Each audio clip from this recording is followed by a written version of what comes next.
Andhra Pradesh state టీవీఎఫ్డిసి corporation అనేది 1975లో form అయింది.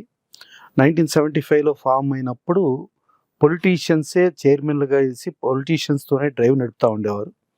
దాన్ని లేటర్లో వచ్చేటప్పటికి డివిఎస్ రాజు గారు 3 టైమ్స్ ఆయన చైర్మన్గా ఉండటం, తర్వాత 1983లో ఎన్టీ రామారావు గారు పవర్లోకి వచ్చిన తర్వాత జనవరి 9 తర్వాత అప్పుడు డివిఎస్ రాజు గారి కమిటీలో దుక్కుపాటి మధుసూదన్ రావు, అలాగే సిఎస్ రావు గారు, అలాగే మధుసూదన్ రావు, అలాగే భార్గవాడ్స్ గోపాలరెడ్డి గారు, ముప్పలపాటి విశ్వేశ్వరరావు, ఇట్లా హేమాహేమీలతో మంచి కమిటీ వేయటం. ఆ కమిటీ వేసి తర్వాత ఇంటర్నేషనల్ ఫిలిం ఫెస్టివల్స్ కూడా నభూతో నభవిష్యత్తు హైదరాబాద్లో చాలా అద్భుతంగా చేసి తెలుగు లలిత కళాతోరణం అనేది వితిన్ షార్ట్ పీరియడ్లో ఎన్టీ రామారావు డైలీ ఉండి ఆయనే స్వయం పర్యవేక్షణలో లలిత కళాతోరణం స్టార్ట్ చేయటం, లలిత కళాతోరణంలో నంది అవార్డ్స్ ఫంక్షన్స్ చేయటం, ఒక ఇంటర్నేషనల్ ఫిలిం ఫెస్టివల్గా ఇప్పటికీ కూడా నెవర్ బిఫోర్ ఎవర్ ఆఫ్టర్ ఇప్పటికీ కూడా ఎన్టీ రామారావు గారు ఆ టైంలో చేసిన అదే అని చెప్తారు.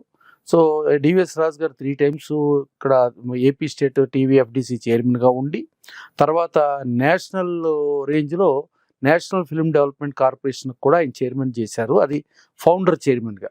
యాక్చువల్గా ఇందిరాగాంధీ గారు ఆ రోజుల్లో సచిత్ రే గారిని చైర్మన్గా ఉండమని చెప్పి ఆయనకి పర్సనల్గా లెటర్ రాస్తే అప్పుడు సచిత్ రే గారు, అమ్మ మీరు నాకు అవకాశం ఇచ్చారు, but I'm very thankful to you అని చెబుతూ దీనికి భారతదేశంలో ఒక పర్సనాలిటీ ఎవరైనా ఉన్నారంటే దీనికి suitable personality, that is one and only mister DVS Raju garu అని చెప్పి ఇందిరాగాంధీ గారికి లెటర్ రాస్తే ఇందిరాగాంధీ గారు ఆ రోజుల్లో ఐఎన్బి మినిస్టర్ వసంత్ సాటే గారిని అసలు ఎవరు ఈ డివిఎస్ రాజు గారు ఎవరు అని అంటే అప్పుడు వసంత్ సాటే గారు, అమ్మ మన కాంగ్రెస్ ఎంపీ బలరాం రాజు గారు ఉన్నారు కదా, బలరాం రాజు గారి కొడుకే ఈ డివిఎస్ రాజు గారు అని చెప్తే అప్పుడు డివిఎస్ రాజు గారిని ఫౌండర్ చైర్మన్గా నేషనల్ ఫిల్మ్ డెవలప్మెంట్ కార్పొరేషన్కి అపాయింట్ చేయడం జరిగింది. ఆయన పీరియడ్లోనే గాంధీ రిచర్డ్ అటన్బరో గాంధీ ఎన్ఎఫ్డిసి సౌజన్యంతో చేయటం జరిగింది. ఆ తర్వాత అలా ఏపీఎఫ్డిసికి 3 టైమ్స్ ఆయన చేయటం. దాని తర్వాత వచ్చి ఎంఎస్ రెడ్డి గారి తర్వాత మాగంటి మురళీమోహన్ గారు 2 టైమ్స్ ఆయన చైర్మన్గా చేయటం. దాని తర్వాత ఘట్టంనేని ఆదిశేషగిరిరావు 2005లో ఆయన చేయటం.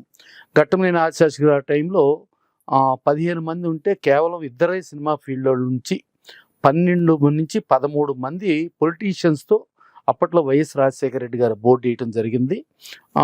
అలా జరుగుతూ వచ్చింది. దాని తర్వాత ఇక ప్రాపర్గా సినిమా ఫీల్డ్లో ఫుల్ ప్లెడ్జ్డ్ బోర్డు లేకుండా ఉంటూ 2 రాష్ట్రాల విభజన జరిగిన తర్వాత 2014లో AP state TVFDC separate, Telangana state TVFDC separate అయ్యి తెలంగాణ స్టేట్కి ముందు పుస్కూర్ రామ్మోహన్ రావు, తర్వాత అనిల్ కోర్మాచలం గారు, తర్వాత గిరిధర్ రెడ్డి గారు, తర్వాత ఇప్పుడు వి వెంకటరమణారెడ్డి గారు, ఇలియాస్ దిల్ రాజు గారు చైర్మన్గా ఉన్నారు. అలాగే ఆంధ్రప్రదేశ్కి విభజన జరిగిన తర్వాత 2017లో అంబికా కృష్ణ గారు చైర్మన్గా ఉన్నారు, బట్ అప్పుడు బోర్డు వేయలేదు. దాని తర్వాత 2019లో వైసీపీ గవర్నమెంట్ వచ్చిన తర్వాత వైసీపీ గవర్నమెంటు విజయ్ చంద్ర గారిని చైర్మన్గా చేసి దాని తదనంతరం పోసాని కృష్ణమురళి గారిని చేయటం జరిగింది. సో విభజన జరిగిన తర్వాత 2014 నుంచి ఈ 26 వరకు అంటే 12 సంవత్సరాల వరకు 2 రాష్ట్రాల్లోనూ బోర్డులు వేయటం జరగాలి. దాని తర్వాత 2014 నుంచి 19 వరకు చంద్రబాబు నాయుడు గారు అక్కడ ఆంధ్రప్రదేశ్ సీఎం అయిన తర్వాత ఆయన 14 నుంచి 14, 15, 16 3 సంవత్సరాలు, ఆయన లేని సంవత్సరాల్లో కూడా 2012, 13 కూడా 5 నంది అవార్డ్స్ కమిటీలు వేసి 5 నంది అవార్డ్స్ కమిటీల్లో 12, 13లో జయసుధ గారు ఒక కమిటీకి చైర్మన్, కోడి రామకృష్ణ గారు ఒక కమిటీకి చైర్మన్, అలాగే పోకూరు బాబురావు ఒక కమిటీ చైర్మన్, జీవిత రాజశేఖర్ గారు ఒక కమిటీ చైర్మన్, గిరిబాబు గారు ఒక కమిటీ చైర్మన్గా 5 కమిటీలతో చైర్మన్ చేసి చేయటం జరిగింది. దాన్ని రకరకాల అనౌన్స్మెంట్ కూడా చేయటం జరిగింది 5 సంవత్సరాలది. జరిగిన తర్వాత ఇక జరిగిన విమర్శలు రకరకాల ఇదిలో దాన్ని పక్కన పెట్టేస్తే అక్కడికి ఇదైంది. 2014 నుంచి 24 వరకు తెలంగాణ గవర్నమెంట్ అసలు అంటే నంది అవార్డ్స్ని నంది కాదు సింహ అవార్డ్స్గా మారుస్తామని ముందు అప్లికేషన్లు తీసుకుని వాళ్ళు కూడా చేయలేదు. దాని తర్వాత కాంగ్రెస్ గవర్నమెంట్ వచ్చిన తర్వాత దిల్ రాజు గారు వి వెంకటరమణారెడ్డి గారి సారథ్యంలో పాత అన్ని సంవత్సరాలకి ఎవ్రీ ఇయర్ 3 సినిమాలు చొప్పున, తర్వాత రన్నింగ్ ఇయర్లో ఇది చేసుకుని గద్దర్ ఫిల్మ్ అవార్డ్స్ కింద తెలంగాణలో ఫంక్షన్ చేసి ఇవ్వటం జరిగింది. ఇవాళ ఆంధ్రప్రదేశ్లో అంటే ఎప్పుడో 2005లో ఆదిశేషగిరిరావు గారు అప్పుడు బోర్డు వేసి ఆ బోర్డులో 13 మంది పొలిటీషియన్స్ని పెట్టి కేవలం ఇద్దరు సినిమా వాళ్ళని పెట్టి ఇది చేసిన తర్వాత అంటే 21 సంవత్సరాల తర్వాత ఫుల్ ప్లెడ్జ్డ్గా ఆంధ్రప్రదేశ్ బోర్డు వేశారు. బోర్డులో భిన్న మతాలు, భిన్న కులాలు, భిన్న తరగతులకు సంబంధించి అన్ని రకాలుగా అంటే నిర్మాతలు, దర్శకులు, కెమెరామెన్ను, అలాగే నాటక రంగం, టీవీ రంగం, అన్ని రకాల రంగాలకి సంబంధించి చాలా ప్రామినెంట్ హిస్టరీ ఉన్న వాళ్ళందరినీ కలిపి బోర్డు వేయటం జరిగింది. దానికి చైర్మన్గా పి భరతభూషణ్ గారు అంటే Telugu film chamber of commerce అంటే గతంలో ఆంధ్రప్రదేశ్ ఫిలిం ఛాంబర్ ఆఫ్ కామర్స్గా ఉండేది పేరు మార్చుకుని తెలుగు ఫిలిం ఛాంబర్ ఆఫ్ కామర్స్గా మారిన దానికి ఆయన ప్రెసిడెంట్గా చేశారు. మన డిసెంబర్ వరకు ఆయన ప్రెసిడెంట్గా ఉన్నారు. అలాగే ఫిలిం ఫెడరేషన్ ఆఫ్ ఇండియా అంటే సెంట్రల్ గవర్నమెంట్ రికగ్నైజ్డ్ బాడీగా ఫిలిం ఫెడరేషన్ ఆఫ్ ఇండియాకి ఆయన వైస్ ప్రెసిడెంట్గా కూడా ఉన్నారు. ఉండి దాదాపు 170 పైగా సినిమాలని ఉత్తరాంధ్రలో ఆయన డిస్ట్రిబ్యూషన్ చేశారు. ఆయన చాలా ప్రొడక్షన్ యాక్టివిటీస్లో ఇంటర్లింక్ అయి ఉండేవారు, డిస్ట్రిబ్యూటర్గా ఉండేవారు, ఎగ్జిబిషన్ కూడా ఆయన నడిపేవారు. అపారమైన అనుభవం ఉంది. సో అపారమైన అనుభవం ఉండి కొంచెం చెయ్యాలనే తపనుండి ఒక యూత్ఫుల్ ఇదిలో ఉన్న పి భరతభూషణ్ గారిని చైర్మన్గా పెట్టుకుని ఆ కమిటీలో చదలవాడి శ్రీనివాసరావు ఎన్టీ రామారావుకి బంధువు. అంటే ఎన్టీ రామారావు తమ్ముడు త్రివిక్రమరావుకి కొడుకు హరీన్ చక్రవర్తికి చదలవాడి శ్రీనివాసరావు అన్న కుమార్తె అన్నపూర్ణ గారిని ఇచ్చి మ్యారేజ్ చేయటం జరిగింది. సో అట్లా ఒక బంధుత్వం ఉంది. మళ్ళీ చదలవాడి శ్రీనివాసరావు అక్కినేని నాగేశ్వరరావుతో సినిమాలు తీశారు, కృష్ణరాజు గారితో సినిమాలు తీశారు, సోహన్ బాబు గారితో సినిమాలు తీశారు. అలా కంటిన్యూగా ఎన్నో ఏళ్ల తరబడి సినిమాలు చేసుకుంటానే వస్తూ ఏషియన్ టెంబర్ ఎస్టేట్స్ అని కానీ లేకపోతే అనురాధ టెంబర్ ఎస్టేట్స్ అని చెప్పి ఇదిలో ఆయన చేస్తూ అలాగే అక్కినేని నాగేశ్వరరావుతో వ్యాపార భాగస్వామిలాగా కూడా నడుపుతూ ఎంతో అనుభవం ఉండి ఇండస్ట్రీలో ఎంతో నాలెడ్జ్ ఉండే వ్యక్తి. ఇవాటికి ఆయన సినిమాలు చేస్తూ ఉన్నారు. ఇవాటికి ఆయన చేతిలో 7 సినిమాలు ఉన్నాయి. అలాగే హిందీ సినిమా సల్మాన్ ఖాన్ తమ్ముడితో కూడా చేసిన సినిమా ఉంది. అలా చేస్తూ ఆయనని ఒక వన్ ఆఫ్ ది డైరెక్టర్గా కన్ఫర్మ్ చేస్తూ చేయటం జరిగింది. మొన్న ఆయన ప్రమాణ స్వీకారం చేస్తూ నేను అమరావతిలో 5 సినిమాలు తీస్తాను అని చెప్పారు. ఆయన కరోనా టైంలో మొత్తం అందరికీ అంటే ఇబ్బందుల్లో ఉన్న ప్రొడ్యూసర్స్కి, ఇబ్బందుల్లో ఉన్న డిస్ట్రిబ్యూటర్స్కి, అలాగే ఇబ్బందుల్లో ఉన్న పేస్టింగ్ బాయ్స్ కానించి, రిప్రజెంటేటివ్స్ కానించి, లైన్ ఇన్స్పెక్టర్స్ కానించి, అలాగే 24 క్రాఫ్ట్స్ ప్రతి ఒక్కళ్ళకి ఆయన కోట్లాది రూపాయలు ఇబ్బందుల్లో ఉన్న వాళ్ళకి దానం చేయటం జరిగింది. అలాగే ఏది అడిగినా కూడా చేస్తూ ఉంటాం. మొన్న దర్శకుల సంఘంలో కూడా మీకు ఒక 10 సినిమాలు ఈచ్ సినిమాకి 3 కోట్ల చొప్పున 30 కోట్లు నేను ఇస్తాను, ఇచ్చి మీరు సినిమాలు మీరు దర్శకుల సంఘం నుంచి మీరు ప్లాన్ చేయండి అని చెప్పి ఆ చేసిన సినిమాల్లో వచ్చిన లాభంలో మీకు 50% మీ దర్శకుల సంఘానికి ఇచ్చేస్తానని చెప్పడం జరిగింది. అదే కాకుండా ఆయనకున్న ల్యాండ్లో 100 అపార్ట్మెంట్స్ ఫిలిం జర్నలిస్టులకి అంటే ఇటు క్రిటిక్స్ అసోసియేషన్ కానీ అలాగే అటు ఛానల్స్ అసోసియేషన్ కానీ అందరికీ కలిపి 100 ఫ్లాట్లు నేనే రిజిస్ట్రేషన్ ఖర్చు కూడా నేనే పెట్టుకుని మీకు ఫ్లాట్స్ ఇస్తాను అని చెప్పడం జరిగింది. దాని దిశలో కూడా ఆయన చర్యలు కూడా ప్రారంభించారు. సో అట్టా ప్రతి ఒక్కళ్ళకి అడిగిన వాళ్ళకి అడగని వాళ్ళకి దాన ధర్మాలు ఇచ్చేస్తూ ఎంతో ఇచ్చేస్తూ ఉండే ఆయన రేపర్ల సైడ్లో కూడా ఆయనకి ల్యాండ్ బ్యాంక్ ఉంది, నారాకోడూరు సైడ్లో కూడా ల్యాండ్ బ్యాంక్ ఉంది. ఆయన మొన్న ప్రమాణ స్వీకారంలో నేను స్టూడియో కూడా అనురాధ స్టూడియోస్ అని చెప్పి నేను స్టూడియో కూడా కడతానని చెప్పి ఆయన ప్రామిస్ చేసి ఆ రాష్ట్ర సినిమాటోగ్రఫీ సినిమా పరిశ్రమకు సంబంధించిన పురోగతికి ఆయన వంతు ఆయన సేవలు చేస్తానని చెప్పి ఆయన చెప్పటం, అట్లాంటి వాళ్ళని ఒక సీనియర్ మోస్ట్ని ఒక డైరెక్టర్గా పెట్టుకుంటాం అదొకటి జరిగింది. దాని తర్వాత ఆర్టిస్టులుగా వస్తే సుమన్ తల్వార్ గౌడ్ గారు ఆయన అపారమైన నాలెడ్జ్ ఉంది, ఎన్నో అద్భుతమైన సినిమాలు చేశారు. ఎన్టీ రామారావు తర్వాత ఎన్టీ రామారావు అంటే ఒకప్పుడు ఆయనే వెంకటేశ్వర స్వామి, ఆయనే విష్ణువు, ఆయనే కృష్ణుడు, ఆయనే రాముడు అలా అనుకున్న ఇదిలో ఎన్టీ రామారావు గారి తదనంతరం ఆయన రాముడిగా అలాగే వెంకటేశ్వర స్వామిగా కూడా జనాలకు మెప్పించి ఆయనే ఇప్పుడు ఉండవాళ్ళని అనిపించిన సుమన్ తల్వార్ గౌడ్ గారిని ఒక డైరెక్టర్గా ఆయన ఇచ్చేశారు. అలాగే హీరో శివాజీ ఆయన ఒక డైరెక్టర్గా కన్ఫర్మ్ చేశారు. హీరో శివాజీ ఎప్పటి నుంచినో పొలిటికల్గా కానీ ఇతరత్ర కానీ కొంచెం డేరింగ్గా డాషింగ్గా తను ఏదైనా మాట్లాడటం, తను ఒక మంచి అని అనుకుంటే వెనక ముందు చూడకుండా ఏం జరుగుద్ది అని కూడా చూసుకోకుండా ముందుకెళ్ళి చేయటం. తను ఒక ప్రొడ్యూసర్గా ఉన్నాడు, ఒక హీరోగా ఉన్నాడు. తను సినిమా ఫీల్డ్కి అంటే ఒక జెమినీ నుంచి స్టార్ట్ అయిన తన కెరీరు తను రకరకాలుగా రూపాంతరం చెంది తను వాళ్ళ ఇండస్ట్రీలో ఒక వన్ ఆఫ్ ది ఇదిలో ఉన్న ఆయన ఒక డైరెక్టర్. అలాగే ఝాన్సీ గారు, ఆవిడ యాంకర్గా ఉన్నారు, ఆర్టిస్ట్గా ఉన్నారు. ఇలా ఆవిడ సేవలు కూడా గుర్తించి ఆవిడని ఒక డైరెక్టర్గా ఇలా చేసి, అలాగే దర్శకుల పరంగా చూసుకుంటే మెహర్ రమేష్ గారిని ఆయన కూడా ఎన్నో సినిమాలు బిల్లా అని, ఈవెన్ కన్నడ సినిమా అని చెప్పి ఇలా చాలా సినిమాలు చేశారు. రీసెంట్గా బోళా శంకర్ కూడా చేశారు, ఆయన ఒక డైరెక్టర్గా ఆయన్ని కన్ఫర్మ్ చేశారు. అలాగే సముద్ర గారు సింహరాశి అని, ఎవడైతే నాకేంటని ఆయన ప్రొడ్యూసర్గా డైరెక్టర్గా రకరకాలుగా ఇది చేస్తున్నారు. ఈ మధ్య రీసెంట్గా అస్సాంలో కూడా ఆయన సినిమా షూటింగ్ చేయటం జరిగింది. సో ఆయన సముద్ర గారిని ఒక డైరెక్టర్గా, అలాగే నాటక రంగానికి సంబంధించి కందిమళ్ళ సాంబశివరావు గారు అని చెప్పి ఆయన ఒక డైరెక్టర్గా, అలాగే టీవీ రంగానికి వస్తే మీర్ గారు వచ్చేటప్పటికి ఆయన ఎన్టీ రామారావు గారితో ఎన్నో గొప్ప సినిమాలు చేసే ఎస్డి లాల్ గారి అబ్బాయి. ఎస్డి లాల్ గారు నిప్పు లాంటి మనిషి, చాలా గొప్ప గొప్ప సినిమాలు చేశారు ఎన్టీ రామారావుతో. ఎన్టీ రామారావు ఆయన కెమెరామెన్గా కూడా మంచి ప్రోత్సాహం ఇవ్వటం జరిగింది. అలా ఎస్డి లాల్ గారి కుమారుడుగా ఆయన ఉండి ఒక ఎడిటింగ్ నేర్చుకుని, తర్వాత కెమెరామెన్ అయ్యి, తర్వాత దర్శకుడు అయ్యి, తర్వాత నిర్మాత అయ్యి, తర్వాత నటుడుగా కూడా రీసెంట్గా వకీల్ సాబ్లో పవన్ కళ్యాణ్ గారికి, ప్రకాష్ రాజ్ గారికి మధ్యలో జడ్జి వేషంగా ఆయన వేయటం జరిగింది. ఆయన ఒక మీర్ లాల్ ఆ ఇది నుంచి మళ్ళీ మన నటి హేమ గారికి కూడా ఆయన బావ అవుతారు. సో ఆయనని చేయటంలో కూడా అన్ని రకాలుగా అసలు నాన్ కాంట్రవర్షియల్గా, ప్లస్ టీవీ రంగంలో ఆయనది చాలా ప్రముఖ పాత్ర ఉంది. ఆయన బేసికల్లీ ముస్లిం అయినా కూడా ఆయన ప్రేమించి పెళ్లి చేసుకుంది మన రక్త కన్నీరు నాగభూషణం గారి కూతురుని పెళ్లి చేసుకోవడం జరిగింది.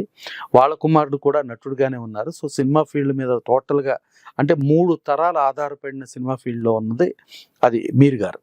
దాని తర్వాత జర్నలిస్టు రంగానికి వచ్చేటప్పటికి ఉమామహేశ్వరరావు గారు, ఆయన్ని చేయటం జరిగింది. అట్టా అన్ని రకాలు నాటక రంగం, టీవీ రంగం, సినిమా రంగం, అన్ని రంగాలకు సంబంధించి జరగటం జరిగింది.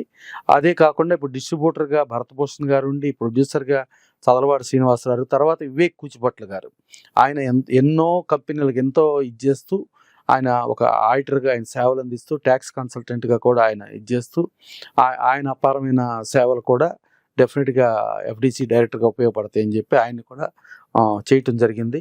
ఇదే కాకుండా ఎగ్జిబిటర్స్గా అంటే ఒక అనంతపురం వెంకటకృష్ణారెడ్డి గారు అని చెప్పి ఆయన ప్రొడ్యూసర్గా ఉన్నారు, ఫైనాన్షియర్గా ఉన్నారు, డిస్ట్రిబ్యూటర్గా ఉన్నారు, ఎగ్జిబిటర్గా కూడా ఉన్నారు. ఆయన ఒక డైరెక్టర్గా చేయటం. అలాగే ఎప్పటి నుంచో తెలుగుదేశానికి సేవ చేస్తూ ఎంతో ఇది ఉండి మచిలీపట్నం ఆయన రామరాజ్ థియేటర్, రాజ్ వెంకటేశ్వర యాదవ్ గారు, ఆయన కూడా అడ్వకేట్గా చదివారు. ప్లస్ ఏమో ఒక డిస్ట్రిబ్యూటర్గా ఆయన సినిమా ఇండస్ట్రీలో అన్ని శాఖల మీద పూర్తి అవగాహన ఉండి, పూర్తి అద్భుతమైన ఒక బాడీగా వీళ్ళందరూ సేవలు ఇచ్చేసుకుని డెఫినెట్గా ఆ రాష్ట్రంలో సినిమా ఇండస్ట్రీని ఎలా ముందుకు తీసుకెళ్ళాలి, ఆ సినిమా ఇండస్ట్రీని అక్కడ స్థిరపడేటట్టు, అక్కడ ఇదేటట్టు ఎంతగా ఇదిగా చేయాలి అనే దగ్గర ఒక ఫుల్ ప్లెడ్జ్డ్ బోర్డు, అంటే 2005లో వేసిన బోర్డు. దీనిలో మొత్తం అందరూ సినిమా వాళ్ళే, అందరూ అంటే ఇంత ఇదిలో సినిమా వాళ్ళతోనే ఇచ్చేసి, గతంలో ఎన్టీ రామారావు గారు బోర్డు వేసినప్పుడు సినిమా వాళ్ళ నిష్ణాతులతో ఎలా బోర్డు అయితే వేసారో జరిగిందో, ఇప్పుడు చంద్రబాబు నాయుడు గారు కానీ, పవన్ కళ్యాణ్ గారు కానీ, దుర్గేష్ గారు కానీ, వీళ్ళందరికీ ముఖ్య భూమిక పోషించింది నందమూరి బాలకృష్ణ గారు. అంటే ఆయన సినిమా ఇండస్ట్రీలో ఒక స్టార్ హీరోగా ఉండి బసవతారకం హాస్పిటల్లో సేవా దృక్పథంతో సేవ చేస్తూ 3 సార్లు హ్యాట్రిక్ ఎమ్మెల్యేగా, అంటే ఆయన ఫస్ట్ టైం కంటే సెకండ్ టైం మెజారిటీ పెరగటం, సెకండ్ టైం కంటే థర్డ్ టైం మెజారిటీ పెరగటం, ఒకటే కాన్స్టిట్యున్సీలో హ్యాట్రిక్ ఎమ్మెల్యేగా ఆయన ఉండి, ఆయన సినిమా ఇండస్ట్రీలో ఆయన అనుభవంతో రంగరించి మొత్తం పర్ఫెక్ట్గా ఒక కమిటీ చేసి ఈ కమిటీని తీసుకెళ్ళటం జరిగింది. డెఫినెట్గా ఈ కమిటీ ప్రకారంగా సినిమా పరిశ్రమ సర్వతోముఖాభివృద్ధి చెందటానికి 100% దోహదపడుతుంది. అలాగే గతంలో మనకు వైజాగ్లో ల్యాండ్స్ అది కూడా కన్ఫర్మ్ చేయటం జరిగింది. ఆ ల్యాండ్స్ దానికి సంబంధించి అదే ఉంది. ఇప్పుడు అమరావతిని కూడా డెవలప్మెంట్ జోన్లో ఉంది. ప్లస్ అక్కడ ఆల్రెడీ షూటింగ్ సదుపాయాలకు వస్తే ఒక విలేజ్ వాతావరణంలో చేసుకోవాలంటే ఒక అద్భుతమైన లొకేషన్స్ ఉన్నాయి. ఒక సముద్రం వాతావరణం చూసుకుంటే ఇటు బాపట్ల సైడ్ కానీ, లేకపోతే వైజాగ్ సైడ్ కానీ, అలాగే ఎర్రదెబ్బలుగా కానీ ఇలాంటి ఎన్నో అద్భుతమైన లొకేషన్స్ ఉన్నాయి. అక్కడ కూడా రామానాయుడు స్టూడియోస్కి కూడా అప్పుడు ప్రభుత్వం స్థలం ఇవ్వటం జరిగింది. ఒక టైంలో భార్గవాడ్స్ గోపాల్ రెడ్డి గారికి కూడా స్టూడియో చేసేది ఉన్నారు. అట్లాగే ఇప్పుడు అక్కడ ల్యాండ్ ఇచ్చేటట్టయితే ఏవిఎం గుహన్ గారు కూడా నేను అక్కడ పెట్టుకుంటాను స్టూడియో అని చెప్పడం జరిగింది. సో అట్లాగే ఇంకా బాలకృష్ణ గారు కానీ ఇంకా ప్రతి ఒక్కళ్ళు కూడా డెఫినెట్గా ఆ రాష్ట్రంలో స్టూడియో ఇది చేసుకోవడానికి, స్టూడియో ఇన్ఫ్రాస్ట్రక్చర్స్ యూనిట్స్ అవన్నీ చేసుకుంటానికి, ఆ రాష్ట్రంలో అభివృద్ధి పదంలో ముందు ఇండస్ట్రీని ముందు తీసుకెళ్ళటానికి ఒక అద్భుతమైన కమిటీ వేసి 2014 నుంచి రాష్ట్ర విభజన జరిగిన తర్వాత 2 రాష్ట్రాలలోనూ అసలు బోర్డే వేయని పరిస్థితి నుంచి ఇవాళ ఆ రాష్ట్రంలో ఒక ఫుల్ ఫ్లెడ్జ్డ్గా అద్భుతమైన బోర్డు వేసి ఆ బోర్డుతో సినిమా ఇండస్ట్రీని ముందుకు తీసుకెళ్ళడానికి, సినిమా ఇండస్ట్రీకి రకరకాల సౌకర్యాలు కల్పించడానికి, సినిమా ఇండస్ట్రీ సర్వతోముఖాభివృద్ధికి ఆ రాష్ట్రం వంతు సేవలుగా చేయటానికి వీళ్ళందరూ టీమ్గా ఉన్నారు. ఈ టీముల్లో ఫస్ట్ ఇమీడియట్గా 2012 నుంచి 16 వరకు ఏదైతే నంది అవార్డ్స్ అనౌన్స్ చేశారో ఆ 12 నుంచి 16 వరకు నంది అవార్డ్స్లో సినిమా అవార్డ్స్ ఉన్నాయి, నాటకరంగం అవార్డ్స్ ఉన్నాయి. డెఫినెట్గా ఫంక్షన్లు చేసి ఆ అవార్డ్స్ క్లియర్ చేసి ఇక నుంచి కూడా every year Nandi awards jury వేసి నంది అవార్డ్స్ సెలెక్ట్ చేసి ఆ నంది అవార్డ్స్ ఫంక్షన్లు కూడా చేస్తూ సినిమా పరిశ్రమకి పరిగెత్తించడానికి వీళ్ళందరూ డెఫినెట్గా ఉపయోగపడతారు. ప్లస్ వీళ్ళందరి అనుభవం కూడా చాలా అద్భుతంగా పనిచేస్తుంది. వీళ్ళే కాకుండా ఇంకెంతోమంది సినిమా ఇండస్ట్రీకి సేవలు అందించిన ఎంతోమంది, అంటే మన డివిఎస్ రాజు గారు అబ్బాయి డివికే రాజు గారు కానీ, అలాగే ఎంవి రఘు కానీ, రాజావన్ను రెడ్డి కానీ, ఇట్లా ఎంతోమంది చాలామంది ఉన్నారు. ఇంకా వీళ్ళందరి సేవలు కూడా తీసుకుంటూ డెఫినెట్గా ఆ రాష్ట్ర ప్రభుత్వం ముందడుగు వేయటానికి, ప్లస్ దాంట్లో సినిమా ఇండస్ట్రీలో ఒక నందమూరి బాలకృష్ణ గారు హ్యాట్రిక్ 3 సార్లు ఎమ్మెల్యేగా అయ్యి మన బసవతారకం హాస్పిటల్లో చైర్మన్గా ఉండి ఒక స్టార్ హీరోగా కూడా కంటిన్యూ సక్సెస్లు, అంటే 60 ఏళ్ళ పైబడిన వయసులో కూడా హీరోగా యాక్ట్ చేస్తూ సూపర్ హిట్లు ఇస్తున్న ఆయన, అలాగే సినిమా ఇండస్ట్రీలో పవన్ కళ్యాణ్ గారు అక్కడ డిప్యూటీ సీఎంగా ఉన్నారు. అలాగే ఎప్పుడో గతంలో అంటే దాదాపు 46 ఏళ్ల క్రితం చంద్రబాబు నాయుడు గారు ఫస్ట్ సినిమాటోగ్రఫీ మినిస్టర్గా ఆయన చేశారు. ఆ సినిమాటోగ్రఫీ అనుభవం ప్లస్ ఒక ఎన్టీ రామారావు అల్లుడుగా, లేకపోతే ఎన్టీ రామారావు బంధుత్వంలో ఉన్న నాలెడ్జ్తో కూడా సినిమా ఇండస్ట్రీ మీద సంపూర్ణ అవగాహన ఉండి సినిమా ఇండస్ట్రీని పరిగెత్తించడానికి చాలా దోహదపడే ఇదిలో ఇప్పుడు ఆయన గతంలో చూసుకుంటే చంద్రబాబు నాయుడు గారు ఇవాళ film Nagar cultural centre Chandrababu Naidu గారు సైన్ చేసి, అంటే ఎన్టీ రామారావు ఫైల్ పుటప్ చేసి ముందు డివిఎస్ రాజు గారు చెప్పారు కదా అని పంపించిన ఫిజికల్గా సైన్ చేసి ఫిలిం నగర్ కల్చరల్ సెంటర్ అనేది ఫామ్ అయింది only because of Chandrababu Naidu గారి పీరియడ్లోనే జరిగింది. అలాగే చిరంజీవి బ్లడ్ బ్యాంక్ అనే దానికి కూడా స్థలం కేటాయించింది చంద్రబాబు నాయుడు గారు కేటాయించారు. ఇలా ఆయనకి ఎంతో సినిమా ఇండస్ట్రీ మీద అనుభవం ఉంది కాబట్టి ఆ రాష్ట్ర ప్రభుత్వం డెఫినెట్గా సినిమా ఇండస్ట్రీని ఈ బోర్డు కూడా చాలా అద్భుతంగా రాష్ట్ర ప్రభుత్వానికి ప్రాపర్ సలహాలు ఇస్తూ ఇండస్ట్రీని ముందుకు ప్రవేశించడంలో, ప్లస్ అక్కడ సర్వతోముఖాభివృద్ధి చెందటానికి ఉపయోగపడేటట్టుగా, ప్లస్ లొకేషన్స్ కూడా ఎంతో అద్భుతంగా ఉన్నాయి. వైజాగ్లో చూసుకుంటే ఒకప్పుడు కమల్ హాసన్ గారి మరో చరిత్ర వైజాగ్లోనే షూటింగ్ చేశారు. అలాగే హిందీలో ఏక్ దూజే కేలి అదే మరో చరిత్ర రీమేక్ వైజాగ్లోనే షూటింగ్ చేశారు. ఎన్నో సినిమాలు, ఎంతో చరిత్ర ఉన్న సినిమాలు ఎన్నో జరిగినాయి. డెఫినెట్గా అవన్నీ మళ్ళీ పునరావృతం అయ్యి డెఫినెట్గా ఆ రాష్ట్రం సినిమా ఇండస్ట్రీ పరంగా సర్వతోముఖాభివృద్ధి చెందడానికి ముందుకెళ్ళటానికి ఈ బాడీ, ఈ కమిటీ ఇవన్నీ కూడా డెఫినెట్గా పనిచేస్తుంది. సో అలాగే ఆ రాష్ట్రంతో పాటు డెఫినెట్గా తెలంగాణ రాష్ట్రం కూడా రేవంత్ రెడ్డి గారు సినిమా ఇండస్ట్రీ, అంటే ఆల్రెడీ గద్దర్ ఫిల్మ్ అవార్డ్స్ అని 2 ఇయర్స్గా ఆయన ఫంక్షన్ చేస్తున్నారు. సినిమా ఇండస్ట్రీకి ఏం కావాల్సి వచ్చినా నేను ముందు చేస్తానని చెప్పి ఆయన చెప్పారు. ఆయన కొత్త న్యూ సిటీ అని చెప్పి ఆ న్యూ సిటీలో కూడా మళ్ళీ ఇన్ఫ్రాస్ట్రక్చర్ యూనిట్స్ కానీ లేకపోతే సినిమా ఇండస్ట్రీ అన్ని రకాల రంగాలకు కానీ స్థలాలు అవన్నీ ఇచ్చేసి మళ్ళీ ఇక్కడ కూడా, అంటే 2 రాష్ట్రాలు విడిపడినా కూడా ఒకటే భాష, ఒకటే తెలుగు ప్రాంతాలుగా 2 రాష్ట్రాలు కూడా ఎంతో ముందుకెళ్తూ సినిమా ఇండస్ట్రీని ముందుకు తీసుకెళ్లాలని కోరుకుంటూ డెఫినెట్గా ఇవాళ అక్కడ ఏదైతే కమిటీ బోర్డు వేశారో తెలంగాణలో కూడా అలా బోర్డు వేసి ఇంకా ముందుకు చేయాలని మనస్ఫూర్తిగా బుర్రా సాయి మాధవ్ గారు ఆయన రచయితగా ఎన్నెన్నో గొప్ప గొప్ప సినిమాలు, అంటే గౌతమిపుత్ర శాతకర్ణి కానీ, క్రిష్ గారితో కానీ, లేకపోతే రాజమౌళి గారితో కానీ ఎన్నెన్నో గొప్ప గొప్ప సినిమాలు ఆయన రాసిన రచయిత. ఆయన తెనాలి వాసిగా ఎన్టీ రామారావు శత జయంతి టైంలో పెమ్మసాని థియేటర్లో కంటిన్యూగా పాత సినిమాలన్నీ ఇచ్చేస్తూ అక్కడ నాటక రంగం, ఎన్టీఆర్ నాటక రంగంలాగా కూడా ఇచ్చేసి కళల కాణాచి అని చెప్పి ఆ ఇదిలో తెనాల్లో చేసిన మహానుభావుడు. ఆయన నాటక రంగంలో వారసత్వంగా నాటక రంగంలో రావటం జరిగింది. అలాగే టీవీ రంగంలో కూడా ఆయన ఉన్నారు, అలాగే సినిమా రంగంలో కూడా ఉన్నారు. త్రిబుల్ ఆర్ ఆస్కార్ అవార్డు విజేత త్రిబుల్ ఆర్ ఏదైతే సినిమా ఉందో దానికి కూడా సంభాషణలు రాసిన రచయిత. సో అట్లా రచయితల కోటాలో కూడా బుర్రా సాయి మాధవ్ గారిని తీసుకుంటాం. బుర్రా సాయి మాధవ్ గారు ఇటు నాటక 3 రంగాలలోనూ ఆయన నిష్ణాతుడు అవటం. ఇట్లా చూసుకుంటే ప్రతి రంగం నాటకం, టీవీ అన్నీ. కందిమళ్ళ సాంబశివరావు అంటే ఆయన పిహెచ్డి, ఆయన డాక్టరేట్, ఆయన నాటక రంగంలో ఎన్నో విశేష సేవలు అందించిన ఆయన. బుర్రా సాయి మాధవ్ గారు వీళ్ళందరినీ కూర్చి ఇవాళ బోర్డు డైరెక్టర్స్గా వేయటం. ఈ డైరెక్టర్స్ అందరూ డెఫినెట్గా ఆంధ్రప్రదేశ్లో తెలుగు చలనచిత్ర పరిశ్రమ పురోభివృద్ధికి ఆంధ్రప్రదేశ్లో పూర్తిగా అక్కడ స్థానం చేసుకుంటానికి అద్భుతమైన టీంని వాళ్ళు చేయటం జరిగింది. ఈ టీంని చేసిన కూటమి ప్రభుత్వం అందరికీ కూడా కృతజ్ఞతలు. Thank you.